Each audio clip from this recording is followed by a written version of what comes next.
Conversations across time. Conversations across time. Conversations across time. Conversations across time. Conversations across time. Conversations across time. Conversations across time. Conversations across time. Conversations across time. Conversations across time. Conversations across time. Good afternoon. Welcome to a special edition of Conversations Across Time.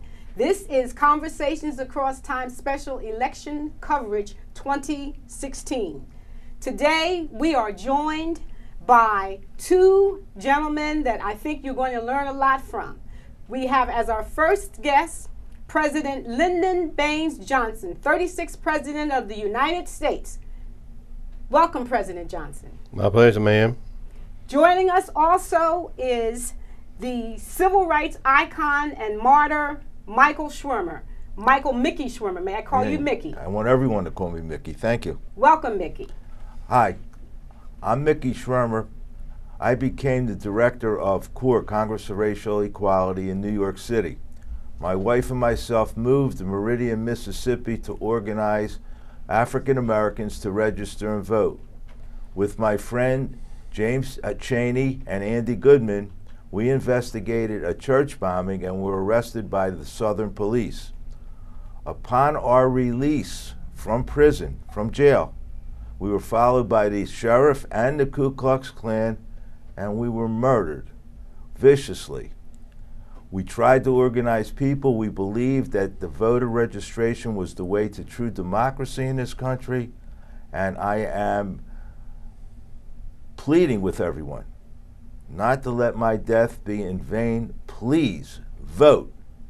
Get out to vote tomorrow. You must vote, otherwise I died for nothing. Now, one of the things that we'd like to do, Mickey, is give some, I know you gave the background in terms of the fact that you had gone to Mississippi to help out with voter registration. I think it's important for people to understand one of the things that motivated you was the fact that in 1963, Medgar Evers had been brutally murdered by the Ku Klux Klan. Medgar Evers was my hero. It's one of the reasons I went to Mississippi, and one of the reasons I wanted to organize African Americans to register to vote and to get out to vote. And he also was brutally murdered. And you can probably, if you want, watch both of these. The story of Medgar Evers is in a movie called The Ghost of Mississippi.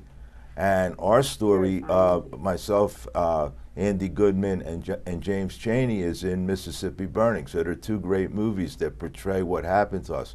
But again, we were fighting for voter registration and the right to vote, and we need not to let that be something that stymies us. We need to get out, organize, and vote tomorrow. It's very important. And let's talk about today. This is the occasion of the eve of probably what is the most important presidential election since the founding of this country. And we're asking you to imagine, if you will, what would have happened if, in fact, Mickey Schwermer, Andy Goodman, and James Chaney had not been murdered, because that was a catalyst, and that moved President Johnson, which is why President Johnson is here. President Johnson, how were you able to get a reluctant Congress to pass civil rights legislation? You being from the South yourself, having been in the House of Representatives, and then in the Senate as the majority leader and then the majority whip. I mean, you had some skills when it came to maneuvering and getting your way, but how were you as a Southern white man able to do that? I was moved so terribly by the deaths, the martyrdom of these three boys in Mississippi and Medgar Evers, and I was just astonished and moved by how they were so willing to risk their lives. I know the South, as you know, ma'am. I know the South. I know the Klan. I know how the local political systems works, including the sheriff's departments and the police departments. Being from that area, I do know how they operate, and I felt this was so wrong. And yes, I've been a politician all my life, all through my career. Well, I mean, your skills in terms of getting the legislatures to do what you wanted is just amazing, especially if we look at today when we've got a president who's stymied because he's got a Congress that refuses to do anything. I agree. It's nothing like back in my day, back in the 50s when I was majority whip and majority leader. I mean, there was mutual respect on both sides of the aisle. Let me ask, when you say that about mutual respect, Mickey, what do you see happening now? When you look at what's going on in this country today, what do you see happening in terms of respect? Well, not only is there a lack of respect, but nobody cares what is statesmanlike. Everybody wants to move forth their own agenda. We have tremendous voter suppression now. Everything that I fought against, that I died for, is happening. We have governors of states pulling voting booths out of places. We have them closing polling places, and it's all about winning. It's not about what's good for the country. It's not about democracy. It's about, I want my guy to win. I don't care what he stands for, and I don't care if I have to cheat, if I have to kill people, if I have to intimidate people. And I feel that that's not what democracy is about. That's everything that I fought against. Well, you know what's amazing to me, and I don't know, President Johnson, if you have an idea about this. What's amazing to me is I believe when we were talking earlier, 640 polling places have been closed.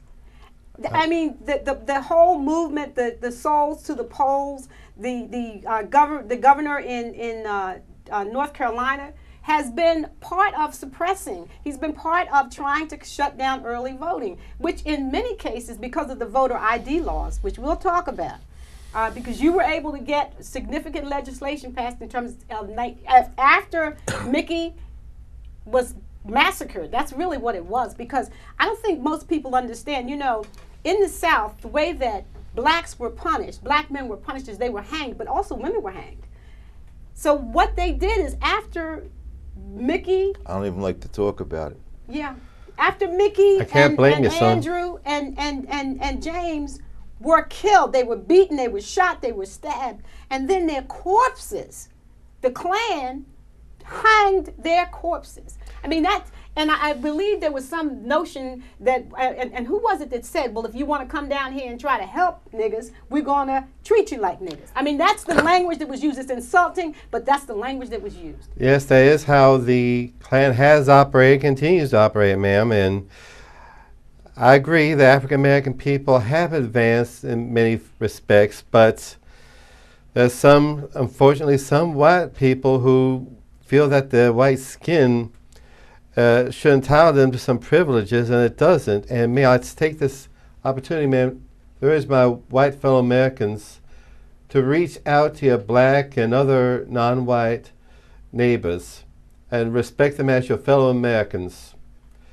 Don't go for the fool's gold of some so-called racial supremacy. It's a fraud. I urge you, don't fall for it. And please, vote for what's good for the country tomorrow. I urge you. I find it astonishing that a candidate for the presidency in this election, I find it totally astonishing, is endorsed by the Ku Klux Klan. Goodness, yes. The same Klan members that killed me and my fellow civil rights workers and hung our bodies by that tree. And they even, the Ku Klux Klan newspaper came out and endorsed, and I'll say the name, Donald Trump, and he's never disavowed that endorsement. I find it astonishing that if he knew anything about my death, that he could possibly let those people endorse him. And one thing about the Ku Klux Klan newspaper, it's a very difficult newspaper to publish because they can't use black ink. Well, son, love, just because you're rich doesn't mean you're not ignorant. And a lot of these rich white people like Mr. Trump, they hold low-income white people in very low esteem. White trash, they call us. And trust me, I grew up among people like that. I work with oil company executives And they do look down. Oh yeah, when I was in Texas, and they look down. They look down on white citizens that are out there fighting on their behalf. That's right. They look down on their own workers, on people lower than they are economically. People trying to eke out a living. They think they're stupid. I mean, they try to appeal to the baser instincts. So when you say they think they're stupid, let's be clear. Are you talking about people like Mr. Trump? Exactly, ma'am. They talk. They think that they can relate to low-income white people, working-class white people, by appealing to their baser instincts like the racism, and I would prefer to elevate the white working person and the black working person together. If they knew that men like Mr. Trump and men like him were the real enemy, that would be one hell of a force, I must say. But that's what's amazing. That's what's amazing. Don't you find that, Mickey? When you look at what's going on today and you look at the crowds that are out here supporting Donald Trump, they are people that, just as President Johnson explained, they are people that he looks down on. He looks down on and refers to them as trash. I don't know how many blue-collar white people have ever had an interaction with Donald Trump. I don't know how many blue-collar black people have had an interaction with him. I'm stunned when I see blacks for Trump. But I don't want to zero in on Trump. I want to zero in on the fact that voting is important. I don't care. We don't care who you vote for. But it is important that you vote. And that's what has been a successful movement to stop people from going to the polls. I truly believe that if people are allowed to register and then use that and go out to vote, in the long run, democracy will win out and the right people will win. It's only when we stay home, where voting is suppressed by the people in power, that the right, when I say right, I don't mean the right politically, I mean the right ideas and the right candidates don't get elected. If everyone were allowed to vote who's eligible to vote, and let the chips fall where they may. Let the chips fall where they may. I truly believe, and that's why I work so hard for that, I truly believe that good will will out in the end. But when you suppress voters, and it's been the history of this country going way back, first you had to own property, then they discriminated just like Trump wants to do against immigrants. They passed the Alien and Sedition Acts and made it a long time before you could get citizens. Of course, blacks were not allowed to vote, and even after the passage of the 15th Amendment, they used the grandfather clause. And they said if your grandfather could vote, you didn't have to take a literacy test, but if he couldn't vote, you had to take a literacy test. So please recite the first or the 7 articles of the Constitution by memory. I mean, you can't pass that. No. And the whole history has been voter suppression, and the Klan, one of the reasons for the start of the Klan was to suppress voters, and that's why they wore the sheets and they came out on the eve before the election to intimidate voters. And I hate to say it, but the Republican candidate, Donald Trump, is telling his followers to do the same thing. Go to the polling places and intimidate people from voting. We are hopeful because this show is in Philadelphia. We are hopeful that our voters in Philadelphia go out to vote, but we also need something else from you. And I believe that right now you're going to see a screen that tells you what to do. If you go to the polls and you feel intimidated or you see any voter suppression happening, we need you to make some phone calls. We need you to get on the phone and actually talk to the Philadelphia County Board of Elections, or, I mean, you understand the district attorney needs to be involved because that's illegal. So if you see anything that's happening that's untoward, that's what you should do, because at this point, the rumors have been spreading this past weekend that people from the middle of the state are going to be coming into Philadelphia to watch the polls.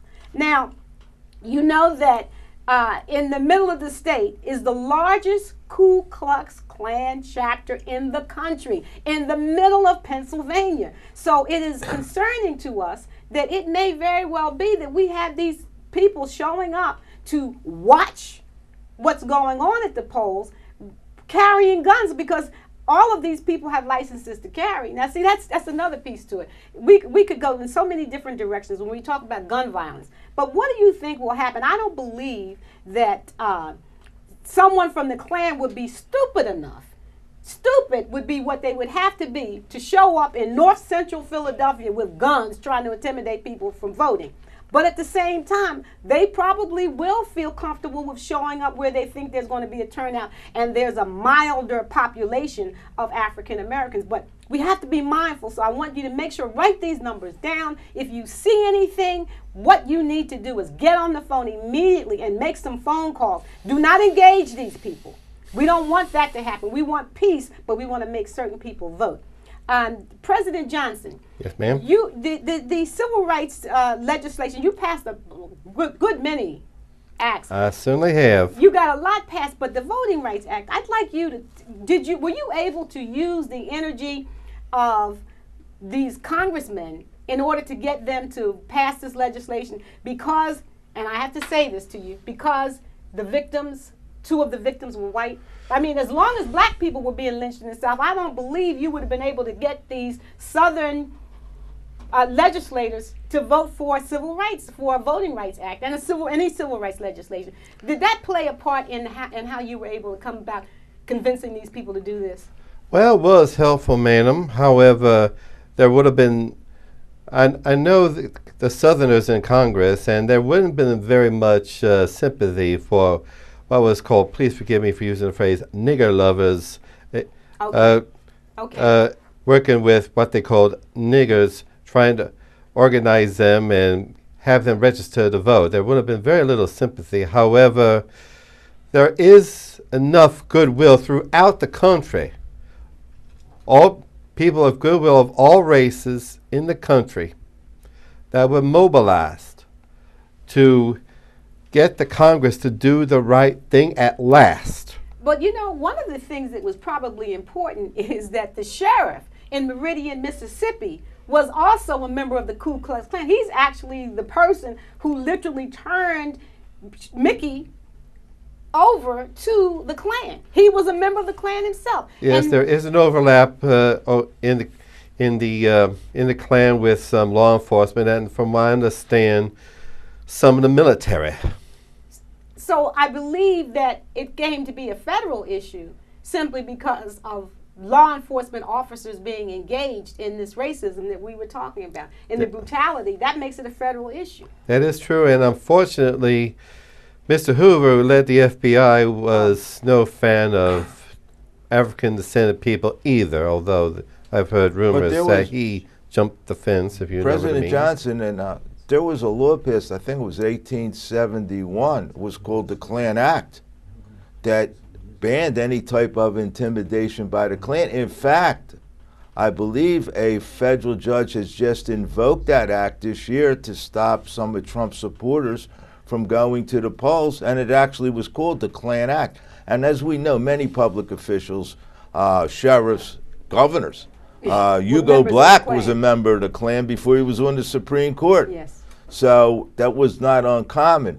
The thing is that it was, just like today, there are tactics to intimidate people from voting. I know. And if the Klan, that was their number one goal, to intimidate African Americans from voting. That's why they got after me, because once you registered, you can vote. Then they would go to the...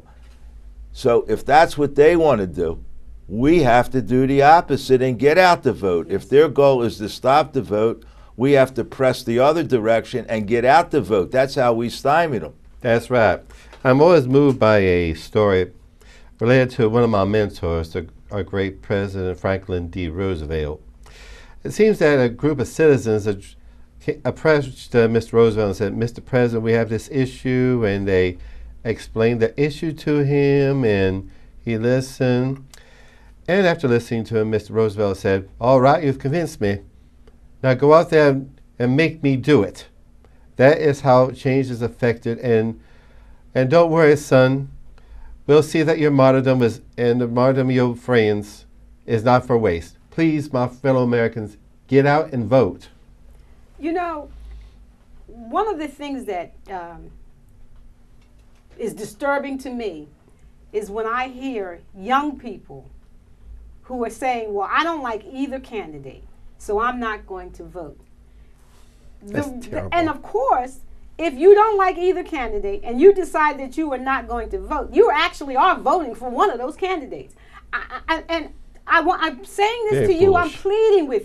pleading with you, please, you've got to go out and vote.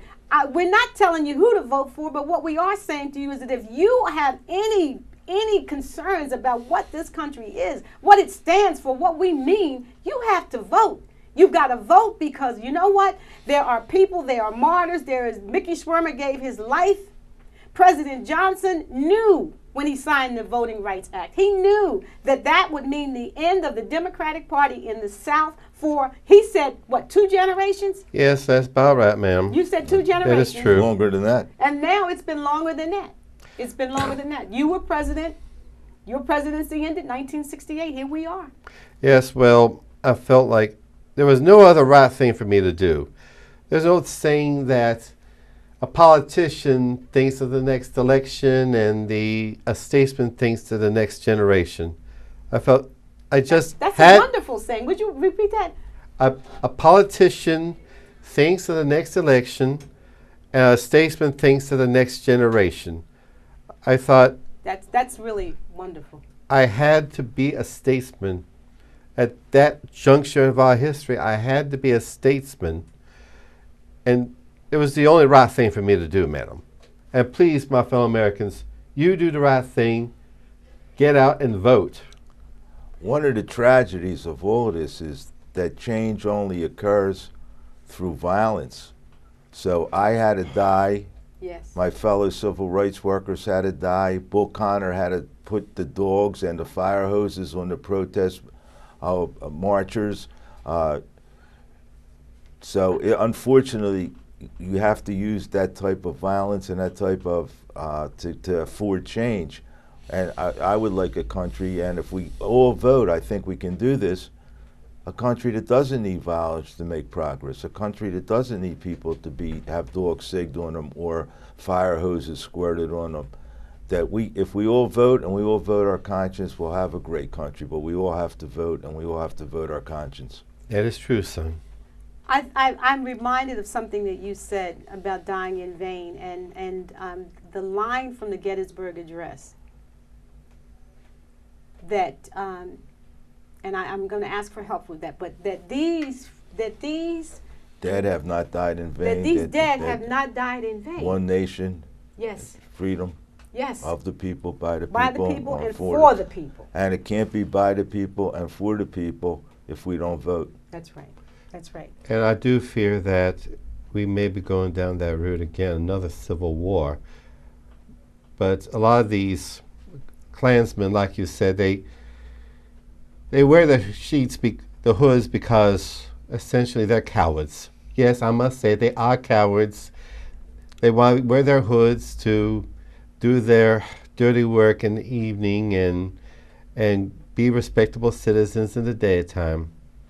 See, when there's a sad thing, we talk about the number of public officials that were, and probably still are, members of the Klan.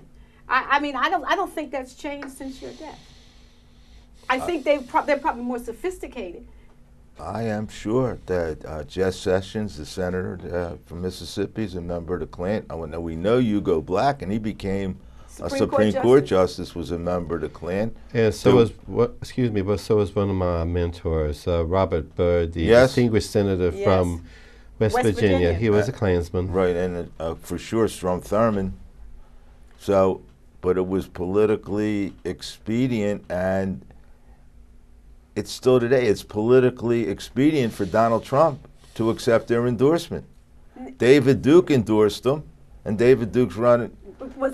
He was the imperial wizard. Right. Of the Ku Klux Klan. So, if you don't disavow their endorsements, then you are part of them. And they have said, the Klan member, and this caused my bones to rattle.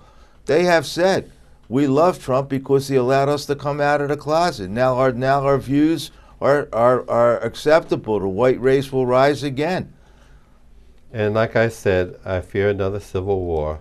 You know, one of the things on Conversations Across Time, we did a show, and at that point we were talking about the upcoming election.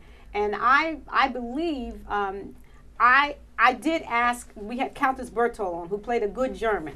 Now, the reason I bring this up is because I suggested to people that if you would just have two screens, and side by side, and on one screen, and turn the sound down, have footage of Donald Trump and his gestures and make America great again, and on the other screen, have footage from the 1930s of Adolf Hitler, and you will see that their mannerisms, their behaviors, their tics, all of that, the two men, that's something that they share. Now, you fear, President Johnson, that there's going to be another civil war. Yes, ma'am. I tell you that I have a faith in the people of this country. I have a faith in them that they are going to do, as you just asked, Mickey, that they are going to get out and vote. I don't want to think that you died in vain, and I don't think that young people watching this today, if just as you said, if they have any notion of Mississippi burning, if they have any idea about that, they will get out and they will vote. We must vote. We have to protect. What we have to protect is much bigger than ourselves. When you talked about being a statesman, that's exactly what we've got to look at. We don't have statesmen, but we have got to go out and exercise the right to vote. That just has to happen. This is a plea. We've been on the air for 3 years.